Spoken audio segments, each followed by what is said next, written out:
Assalamualaikum warahmatullahi wabarakatuh. Selamat pagi atau siang, salam sejahtera buat kita sekalian. Masih bersama saya Andin Suryandono untuk menemani belajar kalian di rumah pada masa pandemi COVID-19.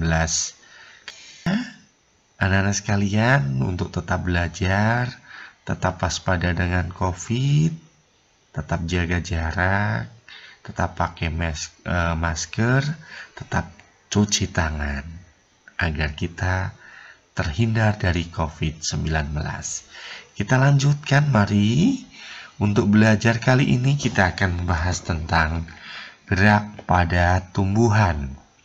Oke, perhatikan gambar-gambar yang Bapak tayangkan. Nah, ini familiar tentunya gambar-gambar seperti ini. Nah, ini terjadi di sekitar rumah kalian. Nah, dan kalian sering sekali untuk melihat. Oke. Nah, ini semuanya adalah contoh gerak pada tumbuhan. Oke. Nah, begini. Gerak pada tumbuhan itu dalam peta konsep ini dibagi menjadi 3. Jadi ada gerak endonom, gerak esionom, gerak higroskopis.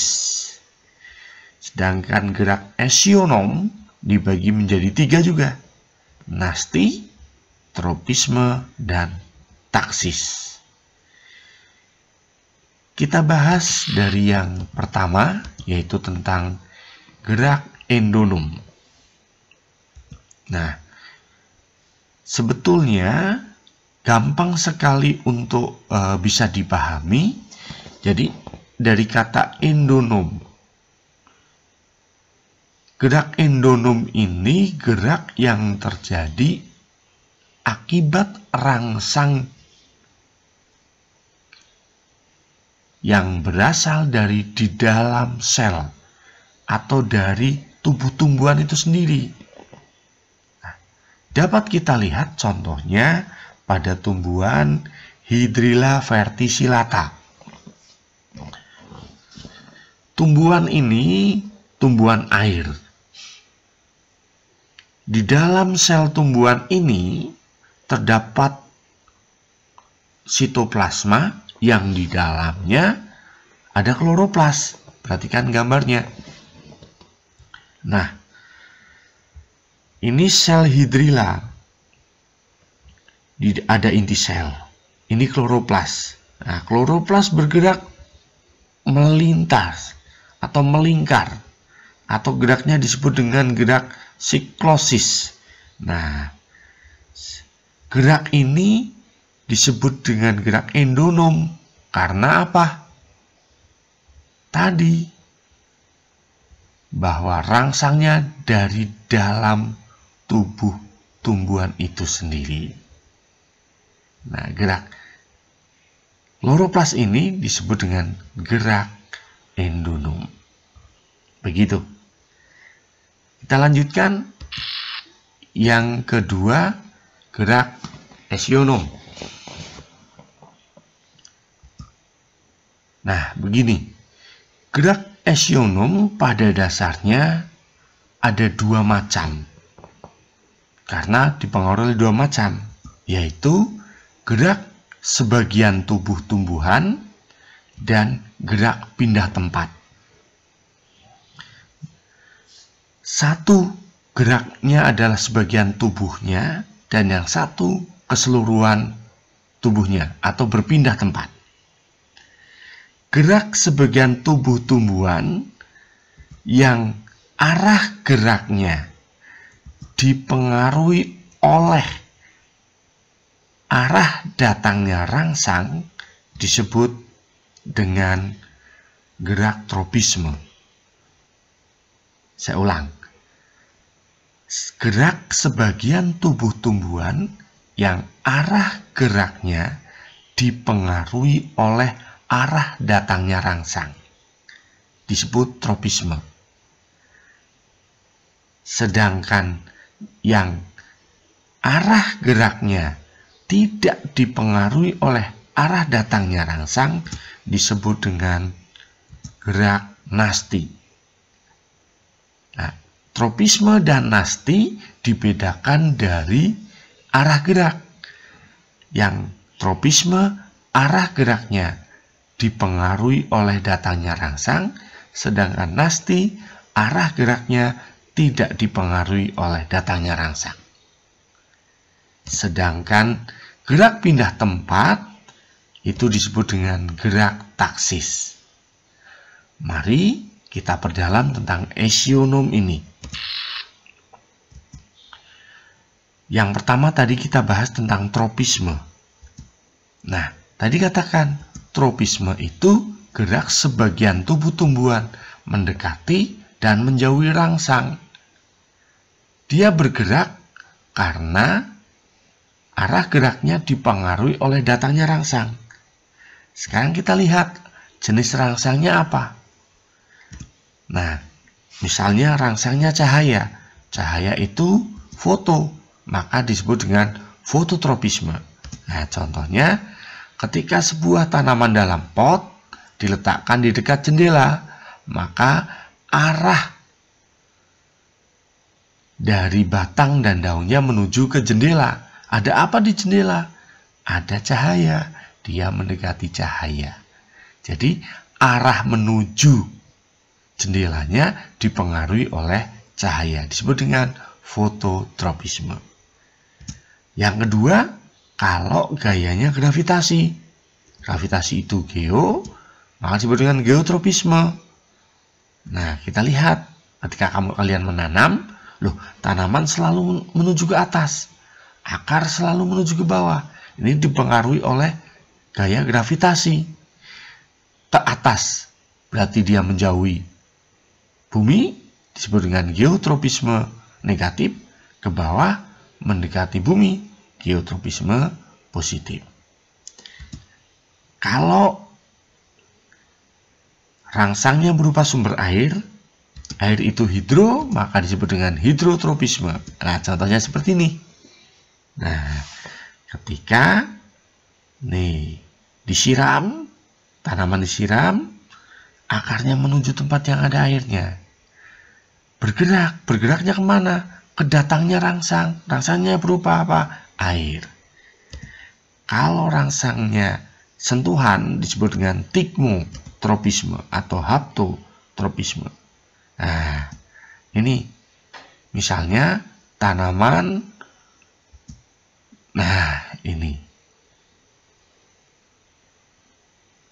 Nah, tanaman ini ada sulurnya. Sulurnya mendekati kayu yang ditempelkan. Rangsangnya apa? Sentuhan kayu. Sentuhan kayu menempel pada sulur, sulur membelit. Nah, ini disebut dengan tigmotropisme. Oke. Demikian tropisme. Kita lanjut ke tropisme yang berikutnya adalah kemotropisme. Kemo itu kimia. Nah, rangsangnya berupa kimia. Dia mendekati atau menjauhi zat kimia. Nah, contohnya apa? Nah, gerak pertumbuhan bulu serbuk sari menuju bakal buah saat berlangsungnya pembuahan. Atau akar tanaman yang arahnya menuju makanan atau menjauhi daerah racun. Nah, itu namanya kemotropisme. Oke, anak-anak sekalian, kita lanjutkan ke gerak nasti. Nasti tadi dikatakan gerak sebagian. Bukan sebagian saja, tapi gerak bagian tubuh. Sebagian tubuh yang arah geraknya tidak dipengaruhi oleh arah datangnya rangsang.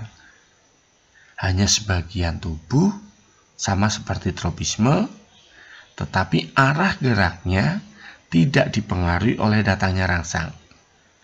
Pada gambar tadi sudah muncul. Nah, coba misalnya rangsangnya cahaya. Cahaya itu foto.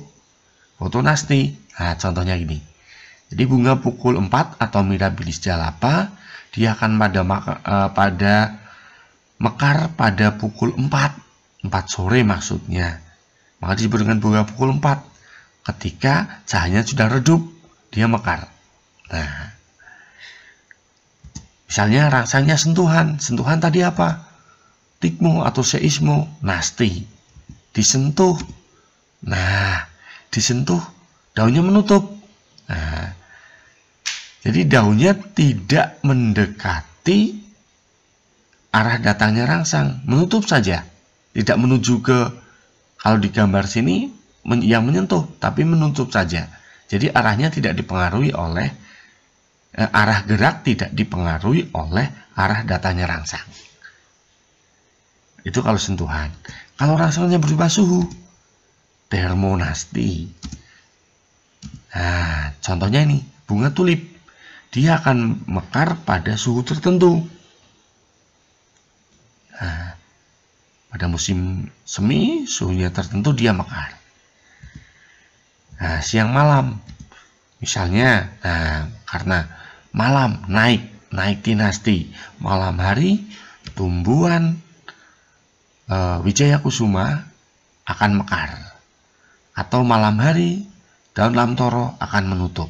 Nah, itu nasti. Gerak nasti. Jadi, gerak sebagian yang geraknya tidak dipengaruhi oleh arah datangnya rangsang. Kita lanjutkan gerak taksis. Taksis adalah gerak keseluruhan atau gerak pindah tempat, mendekati atau menjauhi rangsang. Nah, contohnya fototaksis. Ketika ada cahaya, spongarium tumbuhan paku akan membuka, atau euglena bergerak menuju tempat yang bercahaya. Kalau kemotaksis, kemo tadi apa? Cahaya kimia, berarti rangsangnya kimia, dipengaruhi rangsang, berpindah tempat karena ada rangsang. Contohnya apa? Spermatozoid. Nah, pada tumbuhan lumut akan bergerak menuju zat kimia yang dihasilkan oleh sel telur pada tumbuhan lumut. Itu contoh taksis. Ada fototaksis dan kemotaksis. Dan yang terakhir adalah gerak higroskopis. Nah, ini yang mungkin sering kalian lihat pada kehidupan sehari-hari, yaitu gerak higroskopis adalah gerak yang dipengaruhi oleh perubahan kadar air di dalam tubuh tumbuhan itu. Nah, karena tidak merata, maka terjadi pecahnya kulit. Nah, sehingga buah polong-polongan kalau airnya tidak merata akan pecah. Nah, seperti ini pada tumbuhan pacar air atau pada tumbuhan polong yang lain. Nah, demikian untuk materi gerak pada tumbuhan. Semoga bermanfaat. Dan jangan lupa perhatikan apa yang terjadi di sekitar kalian untuk tetap belajar walaupun di rumah. Ini untuk membantu kalian bahwa ternyata gerak-gerak pada tumbuhan itu bermacam-macam. Kalian silahkan bisa mengamati di rumah masing-masing gerak-gerak pada tumbuhan ini termasuk gerak apa. Selamat mencoba, semoga bermanfaat, mohon maaf, dan semoga kalian sukses selalu. Terima kasih. Assalamualaikum warahmatullahi wabarakatuh.